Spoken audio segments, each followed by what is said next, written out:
People, this is no time for an introduction. We have a game to criticize to all hell, and I mean absolutely all hell. That is Mass Effect 3. Oh, ending, indoctrination theory. We will get to that. I'm telling you right now, I'm gonna go off a little bit, I think, because, you know what, and it's not for the reason people think that, oh, I'm gonna go off on BioWare because they didn't. You know, the fans, you're gonna get some too. So, you're going to hear crusty, I'm going to say the word crusty like 7,000 times in this video because you need a word that is perfect, such as crusty, to describe Mass Effect 3. And I didn't just play Mass Effect 3 with the controller, I had the Dust Collector 9000, aka Microsoft Kinect, which, you know, is maybe a different reason to watch this video because I don't think a lot of people used Kinect in Mass Effect 3, and I used it all the way through the campaign. So here's how this is going to go. I'm going to give you my thoughts on each individual aspect of the game, not like gameplay, graphics, just like, you know, how things are, you know, how things flow in Mass Effect 3 as compared to Mass Effect 2 and Mass Effect 1, which in my opinion are vastly superior games to Mass Effect 3. Mass Effect 2, I think, is the best one in the series by the far. I like 1 personally because it's more RPG. This is just... I enjoyed it. I did enjoy it, you know, it was nice to pick up my Chinese, doesn't look like anything like me, Shepard, and save the world, or whatever you want to say. But alright. Why this game sucks compared to Mass Effect 2 and Mass Effect 3? Very, very, very linear, I must say. In terms of the choices you can make, you know, you have the Paradigm or the Paragon or whatever it is. I forget what the hell they're... Oh, the Renegade or the Paragon, that's what it's called. Renegade is bad, Paragon is good. And the choices are very, very black and white in this game. You either have the good choice or the bad choice. In the other few games, there was much more black and white, I think, in the choices. And it wasn't like, oh, this is the good choice or this is the bad choice.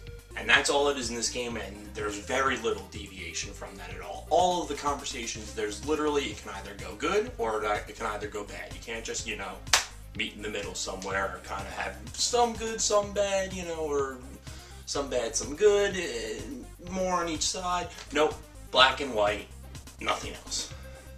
No, reason number 1. Reason number 2, the side quests in this game. Alright, listen. I understand there's a Reaper invasion going on. I really do. I completely sympathize that people aren't going to be asking you to go mine shit on a planet somewhere or go and investigate some ruins somewhere. The Reapers aren't hanging. Alright, I get that. The side quests in this game, for the most part, are pretty much non-existent. Here's what you'll do. There is one city in the whole entire game. Another big problem. Again, completely sympathize with the Reaper invasion. You are telling me, in the whole entire galaxy, you can only visit the Citadel? That is the only place that is viable to you know, that has some sort of city component you can visit? You'll go to the Citadel. That is your main, like, that's the hub. That's where you are, aside from on the Normandy. You're either in the Citadel, or you're on the Normandy, or you're doing a quest, so you're out, you know, out and about in space somewhere. And you'll be walking around the Citadel. There's like 6 different sections you can go to. Purgatory, the hospital, blah, blah, blah. Who cares? Random other places. The common area, for fucking sake. And you'll be walking around and you'll hear different like NPCs talking. And you'll be like, oh, we need this rare artifact from some planet. You know, some Krogan planet. I hope someone can get it for us. And then you'll hear that, and the side quest will register, and you'll see the little thing pop up that tells you that you got a new side quest. And pretty much what the side quest will be is one of 2 things. A, you'll find out what system you have to go to, what planet you'll have to go to. You have to do the LT scan thing, which has been in every single game to my knowledge. And, you know, but the problem is now is that there's a Reaper invasion, so you can't use the scan too much or the Reapers will come, which... They are extremely easy to evade. All you have to do is leave the system and not enter until you do another mission. Kind of, you know, what's the point of the Reaper invasion if they're never, ever, ever going to catch you, and if they do, it's just a game over and you reload at your next checkpoint. But, not getting off track, you'll go to a planet, you'll scan, and then you'll have to send down the little pod thing, and you'll pick up the artifact, and all you have to go do is find that guy and talk to him again. Side quest completed. Here are your assets for the war. And that's another thing that's new about these games. It's you're trying to build the world's strongest army. This isn't like the second game where you're just trying to build a crew. You're trying to build an army to fight the Reapers. So you need everyone's help, and that's why the side quests come into play. Because you'll do the side quest, you'll get more assets, you'll get more strength for your army, which is very easy to acquire, by the way.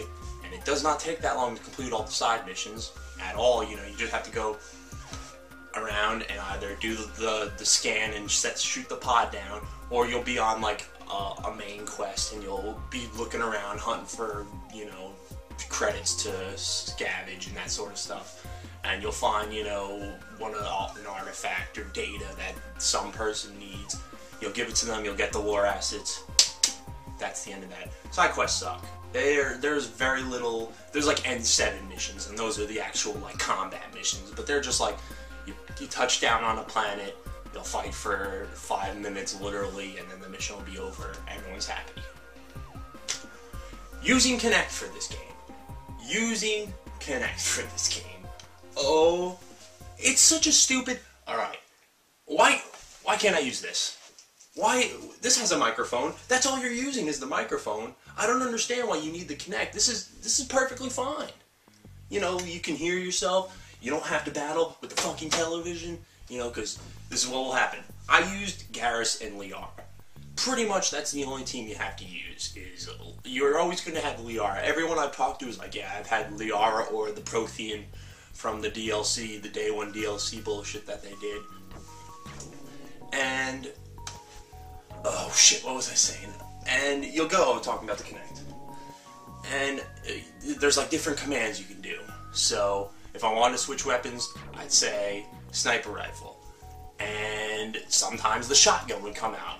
Or the submachine gun, because, you know, sniper rifle, submachine gun. It just counts by syllables. It doesn't actually fucking know what you're saying because the voice recognition bullshit is terrible. And the worst part is there's really intense, you know, firefights. So there'll be a whole bunch of noises coming out of the screen, explosions, you know, like shooting machine guns and shit like that. And I'll be like, Liara, singularity. I will say it very crystal clear. Liara, singularity. And then it'll show like the little red microphone, which means nope, didn't hear it. And I'll be like, Liara, singularity. Liara, stasis. And like after 50 fucking times of saying it, it'll eventually come out. And it was like I had to adjust the settings, like, because you have to like make the Kinect, like you have to adapt it to your room and the volume. So I would just turn the volume all the way up on the television when I was doing that bullshit, you know, the little test thing to make the microphone more accurate to what I was saying, just so, you know, hopefully it would increase the chance of the Kinect, you know, recognizing what I was saying. But as the game went on, for some reason, I stopped really having problems with this. I don't know if it was because I did that adjustment or because, I don't know, but, you know, the Kinect, it's definitely a good feature because you don't have to fumble with those fucking triggers, the bumpers anymore. The LB and the RB, or I guess it's L1 and R1 if you're playing on PS3, which I don't know why you would. I hear that port has a lot of issues, which, you know, of course, leave it up to EA to do that. But the Kinect, you don't need it. You really don't. It's very unnecessary. You could play with the shoulder buttons. You really won't miss a damn thing. This thing has got a nice fucking layer of dust on it. So it was a nice teaser for the game, but completely and totally unnecessary. One thing I was actually kind of, you know, happy about is the multiplayer. It's called Galaxy at War, or something like that. And again, it ties into the story. And this is why I have a problem with that. Let me explain the multiplayer first, though. It's pretty much like a horde mode kind of thing. And you have 3 levels you can do it on: bronze, silver, gold. I think 5 different maps or 6 different maps, something like that. And you can import your Mass Effect 3 character, or you can you'll have like each different class: Adept, Vanguard, Soldier, etc., etc. I forget the names of the other one. And you pretty much you'll play with 4 other people. Like I said, it's like horde mode, and you'll have to fight, do different waves. Sometimes there'll be different objectives, like hold the position while we're hacking it, or one person will have to like defuse a bomb or something like that, and you'll have to protect them. And I thought that was actually pretty fun because, each time you survive, or even if you die, you get a few points towards your Galaxy War percentage. Pretty much what it means is that, the better percentage you have, the more likely you are to get the good ending, quote unquote, unquote, unquote, if you know what I mean. Because I don't think it really matters too much, and so why I have an issue with that is, in EA, this game will eventually, its online servers will go off, give it 3 years, I'd say. What happens when the online servers go off? Can you not get the good ending anymore? Is it just going to default to the good ending? Not a good idea to have an online component of a game tie into the story of a game, especially when it's a 3-game saga like Mass Effect 3, and then you get to the 3rd game, and I don't know how they're going to handle it in the future, but if they handle it that, you can't improve your Galaxy at War, you're fucked pretty much.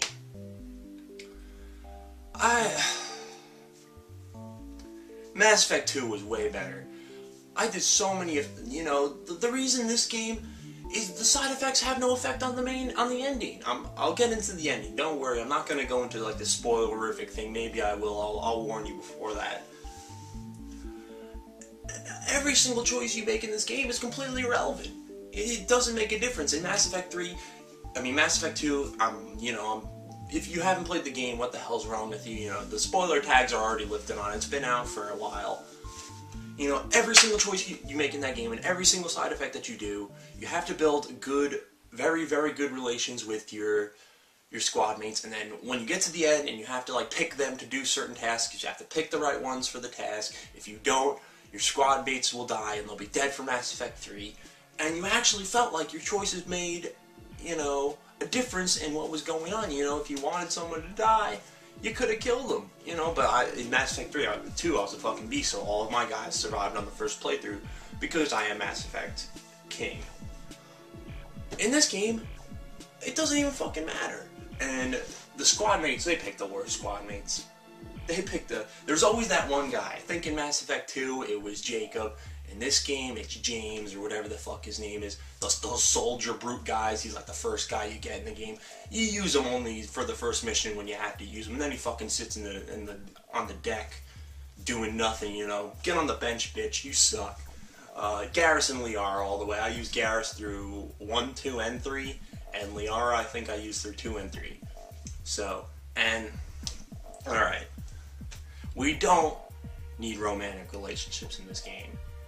It had, all of these girls are completely oblivious to each other. They act like they're the only girl that Commander Shepard, female or male, because you can go either way in this game for some reason, not that bothers me, but is that even really necessary? Romance isn't necessary in a game like this, especially when it's so one-dimensional, because all the girls that survive through, or, Caden, if you let him survive through Mass Effect 1, he died in Mass Effect 1, I had Ashley, who's apparently, a transvestite or something like that. That's what I've heard, Come on, BioWare. That's just, I don't think that's very classy, but that's my opinion. And you'll meet up with these girls through the game, with Ashley, Miranda. Miranda's the best one. I'd fuck the shit out of Miranda, On a side note, Liara wants to go out with you. Very, very awkward relationships, and they're like, so, are we still on the same page as we were in Mass Effect 2? And then you can pick, again, black or white, yes or no. And I said no for everyone but Miranda, so you end up with Miranda, and you really don't have to do anything to pursue the relationship. Just don't call her, a cunt or anything like that, and you'll be good to go. Alright. Music, fine. Controls, works good aside from Kinect. Let's talk about the ending. I'm going to put a spoiler tag. I don't think I will need to, but, if you click out of this video right now because you want to play Mass Effect 3, I won't blame you, but I'm not really going to go into, the indoctrination theory and this and that and that. I'm just gonna rant like hell. This is why you people shouldn't fucking complain. Because of this. At least you got a third fucking game, alright? And you bitch and you whine and you go on BioWare's forums, oh, we want a new ending, we want a new ending, like throwing a fucking temper tantrum. Listen, the ending, although it was not great and there are some plot holes, how else do you end a game like this? Oh, the Reapers are destroyed, Commander Shepard's the hero, yay! Like, is that what you want? And they're all sitting on the beach, like, having a party, and like, that one song from Shrek, I thought love was only true, and you know that song, that song will be playing and they'll be dancing on the beach, maybe Donkey will show up, it'll be a grand old fucking ball. Are you kidding me? What kind of ending do you expect for this game? It's not that type of game where you're gonna have, I just don't understand, you know, the indoctrination theory. It's not that it doesn't make sense, it makes perfect sense, but I just don't understand what kind of thing you expect from the epilogue DLC that's coming out. Good move by BioWare to make it free, not that they really had a choice in this matter, I think, but you don't really need to throw a fucking fit like it's the end of the world. I never got an ending. I am still in the fucking cave with Ryo and Shenhua, wondering what the fuck the floating sword's about. You know how long I've been waiting? You know how long I've been waiting? It's been almost 10 years since I finished Shenmue 2. I think it might have already been, yeah, actually, I think it's just been about 9 or 10 years. And you know, I complained, but I didn't go on Sega's forums, I want a new ending, I'm gonna return my copy, send it back to Amazon. Like, dude, you gamers can really act like kids sometimes. It's, you know, I understand. I'm not saying I was like, oh, this is the best ending ever. I was not happy with the ending either, but I can understand why they'd want to go this route. I think it was an artistic decision. And also, you know, fuck you guys and the hackers and bullshit, because, you know, they leaked the script of Mass Effect 3 very, very early in development. You know, I would like to think so. Perhaps that made BioWare rethink the ending, you know, because apparently there was going to be something with, I think her name is Ari or something like that. She's the I forget them, the Liara types, the blue, damn it, I can't remember the names of them, but, you were supposed to get back, I think it's like the Omega 5 or whatever it is, her, like, homeworld thing that she was once the leader of. They were going to take it back, and they removed that from the script. So, you know, perhaps, I don't even know if they might have changed the whole ending because of that. Maybe the ending we would have gotten is the ending we're gonna get, if you know what I'm saying. You know, the rewritten ending is the shitty one. The original ending that they wrote before they had to rewrite it, maybe that's what we're gonna get with the DLC. And although, like I said, although I am not happy with the ending, blown very, very much out of proportion, I think. And it was, you know, I think the reason most people were upset is because you had to play through these two before you got to this one. Like, if this was a standalone game, they somehow managed that feat of telling the whole fucking story like that, you know, without being total shit, and then it ended like that, I don't think people would have been like, wow, that wasn't a good ending. But the fact that you had to spend an inordinate amount of time, I would probably say I put 100 hours, 90 to 100 hours, something like that, probably going over, actually, since I did a lot of the side quests and then all of a sudden you get this shit. But I just don't know what you could possibly expect that would meet your I think you just had such unreasonably high expectations for this sort of thing. You know, you were expecting there to be like, he's a hero, Commander Shepard, he's a hero. Like, come on, that's just corny. That is crusty. That is crusty. This game has a UKF, an unregistered crustiness factor. Does not look crusty on the front. You open it up, looks pretty beast on the inside. You put it in, and then all of a sudden the alarm goes off. Crusty, crusty, crusty, crusty. And then you're like, oh, once you get into it, it's too late to get out. Because you already played through Mass Effect 1, and you already played through Mass Effect 3. And you have to play through this linear, I think kind of overrated, not even worth a 10. I would probably give it about an 8 if I was like a Games Informer kind of person like that. It's solid, way too much of a shooter. way too linear in terms of the side quests. Multiplayer is pretty good, but there's not too much depth to it once you beat the story, and you play all the maps enough, and you beat the bronze, silver, and gold challenges, which easier said than done, I would say, because those gold challenges are a bitch. Ending, you're getting the DLC. You have nothing to complain about. You're not paying for it. You're getting the free Resurgence pack for the multiplayer. You get new characters, new weapons, and 2 new maps for free. So, listen. I didn't bitch like you guys did and throw a fit like you guys did because I didn't get Shenmue 3. I was not happy. And you guys, just because you didn't get the little, oh, ending, we want Commander Shepard, he is hero. Not gonna happen. I think I've said enough. Fuck this game. I'm out.